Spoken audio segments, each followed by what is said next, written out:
We all have an inner voice. It chatters away, commenting on our every move. Sometimes this voice is supportive, encouraging us to embrace challenges and celebrate victories. But often it can be incredibly critical, whispering doubts and amplifying our insecurities. This, my friends, is the insidious nature of negative self-talk. It chips away at our confidence, leaving us feeling inadequate and defeated. Negative self-talk can manifest in many forms. It might sound like harsh judgments about our abilities, a constant loop of not good enough or I'll never be able to. These negative thoughts can infiltrate various aspects of our lives, impacting our relationships, careers, and overall well-being.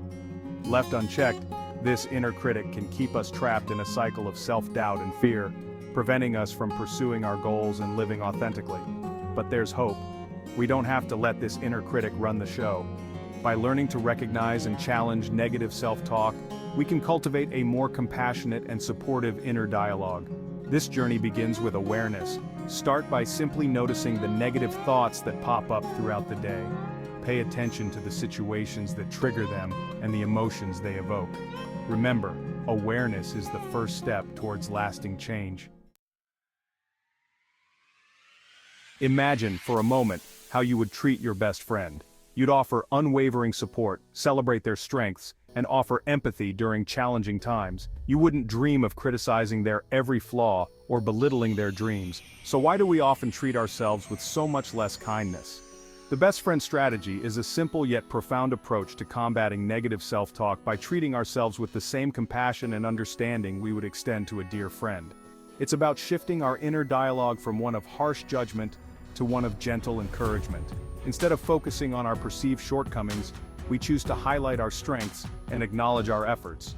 When we stumble or make mistakes, we offer ourselves the same forgiveness and understanding we would readily give to someone we love. This shift in perspective can be transformative. By choosing kindness over criticism, we create a space for growth, self-acceptance, and authentic self-expression. Remember, we are all works in progress, constantly learning and evolving. Let's extend the same grace and compassion to ourselves that we so freely give to those we care about most. The first step in implementing the best friend strategy is to become intimately acquainted with our inner critic. This means paying close attention to the specific thoughts and phrases that arise when we're feeling down on ourselves. What triggers these negative thoughts? Is it a particular situation, a person, or even a specific time of day? Journaling can be an incredibly powerful tool for identifying these patterns. Take a few minutes each day to jot down negative thoughts as they arise, noting the context in which they occur. Don't judge yourself for having these thoughts, simply observe them without judgment. You might be surprised by the recurring themes and patterns that emerge. Remember, awareness is key. By shining a light on these negative thought patterns, we can begin to challenge their validity and replace them with more supportive and empowering beliefs. Section 4. Shifting perspectives. Would you say that to your best friend? Now that we have a better understanding of our inner critic's voice, it's time to put the best friend strategy into practice. Imagine your best friend is struggling with a similar situation or feeling the same way you are.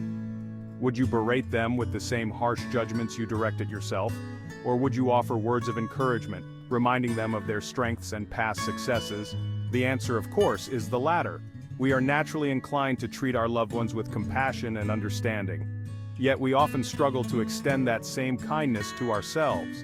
The next time you catch yourself engaging in negative self-talk, pause for a moment. Ask yourself, would I say this to my best friend? If the answer is no, then it's time to reframe that thought into something more supportive and compassionate. Remember, the goal is not to silence our inner critic completely, but rather to transform it into a more compassionate and constructive inner coach. Section 5. The art of reframing, turning criticism into compassion. Reframing is a powerful technique that involves consciously choosing to view a situation from a different perspective. Instead of focusing on the negative aspects of a situation or our perceived shortcomings, we can choose to look for the lessons learned, the strengths we demonstrated, and the opportunities for growth. For example, instead of berating yourself for making a mistake, you could reframe it as a valuable learning opportunity. Instead of focusing on your perceived flaws, you could choose to celebrate your unique talents and abilities. The key is to shift from a mindset of scarcity and self-criticism to one of abundance and self-compassion. Remember, everyone makes mistakes. It's how we choose to view and learn from those mistakes that truly matters. By practicing the art of reframing, we can transform negative self-talk into a catalyst for growth, resilience, and self-acceptance. Section 6. Embracing imperfection, the journey to self-acceptance.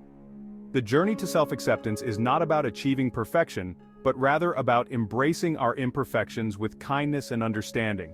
It's about recognizing that we are all works in progress, constantly learning, evolving, and striving to be our best selves. There will be setbacks and challenges along the way. We will make mistakes and stumble at times, but it's during these moments of perceived failure that the best friend strategy becomes even more crucial. Instead of allowing our inner critic to dictate our worth, we can choose to offer ourselves the same compassion and support we would give to a dear friend. Remember, our imperfections do not define us. They are simply part of what makes us unique and wonderfully human. By embracing our imperfections and practicing self-compassion, we can cultivate a deep sense of self-acceptance and live a more authentic and fulfilling life.